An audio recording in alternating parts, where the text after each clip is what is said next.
uma pesquisa que deixou a gente um pouco animado e eu acho que ela traz alguns cenários interessantes, né? Só para começar, a pesquisa Quest ouviu 4.500 pessoas, que é um número bem expressivo, assim, e foi realizada entre o dia 23 e 26 de janeiro. O nível de confiabilidade do levantamento é de 95% e a margem de erro ela é bem curta, é só de 1 ponto percentual. Mas vamos lá, eu vou colocar aqui as imagens na tela para o painel comentar. A gente tem aqui esse cenário de segundo turno, né? Esse cenário de segundo turno aqui, que temos um cenário assim, bastante curioso. Presidente Lula com 41%, Gustavo Lima, o cantor, que sequer faz parte de algum partido, né, político, com 35%, indecisos, né? Um número me parece pequeno, 3%, branco, nulo, ou pessoas que declaram que não pretendem votar, 21%. Eles fizeram um painel grande aqui com vários candidatos. A gente tem Lula imbatível, como vocês podem ver, né, por coluna. Temos o Gustavo Lima sem partido, com 35%, como eu mostrei aqui, que é um cenário curioso. Eduardo Bolsonaro, com 34%, assim, abaixo do Gustavo Lima, lembrando que tem um ponto, né, de margem de erro, então eles estão aí empatados. O Pablo Marçal, do PRTB, que foi candidato... É bom explicar o seguinte, isso é de segundo turno, tá? Isso. Então, assim, no segundo turno, o Lula contra o Gustavo Lima é 41%. Só por coluna. Está consolidado, né? Essa tabela consolida vários resultados de segundo turno. Mostrando o que é o absurdo desse cenário aí. É o Gustavo Lima ser o que mais dificuldade, digamos, cria para o Lula, ou aquele que tem melhor desempenho na extrema-direita, né? Ele tem 35, o outro tem 34, e aí os outros vão todos diminuindo. Exato. O Pablo Marçal, que a gente conhece, com 34, né? Curiosamente, aí, o mesmo número do Eduardo Bolsonaro. Tarcísio de Freitas, com 34, também aqui, frente ao Lula, com 43. O Romeu Zema, do Novo, com 28%, Lula com 45%. O Caiado, com 26%, lá embaixo, com 45% do presidente Lula. E o número de indecisos relativamente baixo, né? 3% e 4%, praticamente em todos. E o número de brancos, nulos e pessoas que disseram que não vão votar também não tem uma enorme diferença aí de um candidato para o outro. A gente também tem aqui o potencial de voto e rejeição, que é um cenário que também chama a atenção, né? O presidente Lula tem esse design curioso aqui, né? 47% de potencial de voto e 49% de intenção de voto, que é assim, eu conheço, mas não votaria. Essa linha cinza que vocês estão vendo aí, aqui sequer conhece, né? Que eles mencionam como sequer conhece a figura. Bolsonaro tem 41% de intenção e 53% de rejeição, mas o que chama mais atenção aqui é Fernando Haddad e Eduardo Bolsonaro, né? Que tem um índice de rejeição muito grande, muito expressivo, 56% do Haddad e 55% do Eduardo Bolsonaro. O Caiado, ele tem uma rejeição de fato muito pequena e uma intenção de votos muito pequena também, mas porque ele é muito desconhecido, né? Lembrando que foram 4.500 pessoas ouvidas aí pela pesquisa. O Romeu Zema também pouco conhecido pelos entrevistados, o governador Ratinho Júnior também, Eduardo Bolsonaro chamou a atenção, né? Porque ele tem mais pessoas que não conhecem do que conhecem e votariam, e o Tarcísio de Freitas, muito desconhecido também. A mim me surpreende muito a inclusão do Gustavo Lima, que há coisa de algumas semanas atrás decidiu se lançar candidato à presidência da República, como se ele acordasse de manhã e dissesse, eu vou à feira, né?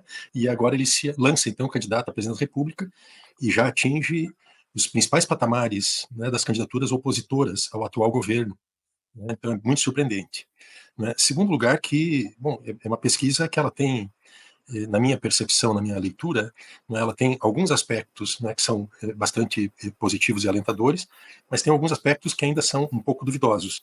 Começar pelos aspectos, digamos, positivos, né? Primeiro que o presidente Lula, no primeiro turno, ele livra uma vantagem muito importante individualmente de cada uma das candidaturas, ou seja, a Quest fez simulação de 4 cenários de primeiro turno, e nesses 4 cenários de primeiro turno, o Lula tem, em média, né, um desempenho de 31%. Ele 30, 28, 32 e 33, dependendo do cenário, quem são os candidatos opositores. E os candidatos mais votados, eles têm, no máximo, né, 18%, no caso desse Gustavo Lima, no último cenário que ela avalia, mas eles ficam todos com 12% ou 13%. Então, a diferença pró-Lula em relação a todos os demais candidatos, ela é bastante significativa, mais que o dobro. Né? O Lula com 31% na média, né? E o candidato mais próximo dele, que seria o Gustavo Lima, com 18%. Mas quando pega, por exemplo, o Tarcísio faz 13%. Então, isso dá uma diferença, né, em relação ao Lula de 20% praticamente. O problema aqui, que começo a avaliar, que é um dado controvertido, mas é uma possibilidade de avaliar, é que nos 4 cenários eu fiz a média de desempenho do Lula e a média de desempenho dos candidatos de direita ou de extrema-direita, né?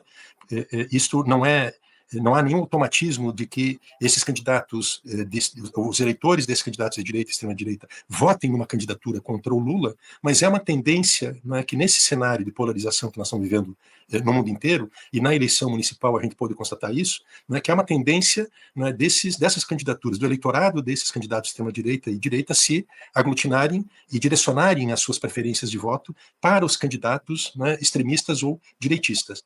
E nesse caso, o que a pesquisa mostra? É que na média dos 4 cenários de primeiro turno que a Quest avaliou, o presidente Lula tem uma média de 31%. E ao passo que a soma média de todos os demais candidatos de direita e de extrema-direita, aqui não aparece, por exemplo, nesse cenário da Quest, a Simone Tebet, que em outros cenários aparecia, né? Então, a média desses candidatos é de 49%. Alguém comentou aqui no chat, achei interessante, é como tem nome de direita, né? Como tem nome de direita surgindo o tempo todo. Tem um ditado assim, quem tem muitos não tem nenhum, né? Eles têm muitos, né? Alguns, mas nenhum deles, pelo menos neste momento, se mostra um adversário forte contra o presidente, né? É bom o presidente estar batendo todos ali, em todos os cenários, etc. Aí, nisso, por exemplo, o Miola pegou aí os cenários do primeiro turno, eu estou pegando as diferenças em segundo turno, né? Então, por exemplo, Lula quando ele está disputando o cenário com o Gustavo Lima, né, 41-35, o Lula tem uma vantagem lá de 6 pontos percentuais. Quando é com Tarcísio de Freitas, 43-34, aí a diferença já é de 9. Né? O Lula com Eduardo Bolsonaro, 44-34, Lula tem 10 pontos de vantagem, o mesmo acontece quando é Pablo Marçal. Quando é Zema o adversário do segundo turno, 45-28, já é uma diferença de 17 pontos. Quando é Caiado, 45-26, já é uma diferença de 19 pontos. Né? Assim, os corpos de vantagem que o presidente teria em eventuais segundos turnos com esses ditos cujos. Mas olha só, apesar dessa vantagem, em dezembro, o cenário era melhor para o presidente, bem melhor. Por exemplo, pegando Tarcísio, né? Hoje, Lula versus Tarcísio, no segundo turno, 43 para o Lula, 34 para o Tarcísio, diferença de 9 pontos. Né? Mas, em dezembro, né, o Lula teria 52 e o Tarcísio 26. Ou seja, a vantagem de Lula sobre Tarcísio, que agora é de 9 pontos, em dezembro passado era de 26. Ou seja, a vantagem era muito maior. Né? Se você tomar o Pablo Marçal, em dezembro, Lula teria 52 e ele 27. Ou seja, Lula teria 25 pontos de vantagem. Hoje, Lula contra Pablo Marçal, o Lula teria 44 e ele 34, seria uma diferença só de 10. Quer dizer, a vantagem diminuiu. Né? Olha, Ronaldo Caiado, que era a maior vantagem, Lula teria 54 em dezembro e Ronaldo Caiado 20, ou seja, vantagem de 34. Mesmo com o Ronaldo Caiado, hoje a vantagem já caiu para 19. Ou seja, está havendo uma, digamos, perda de gordura pela candidatura do presidente.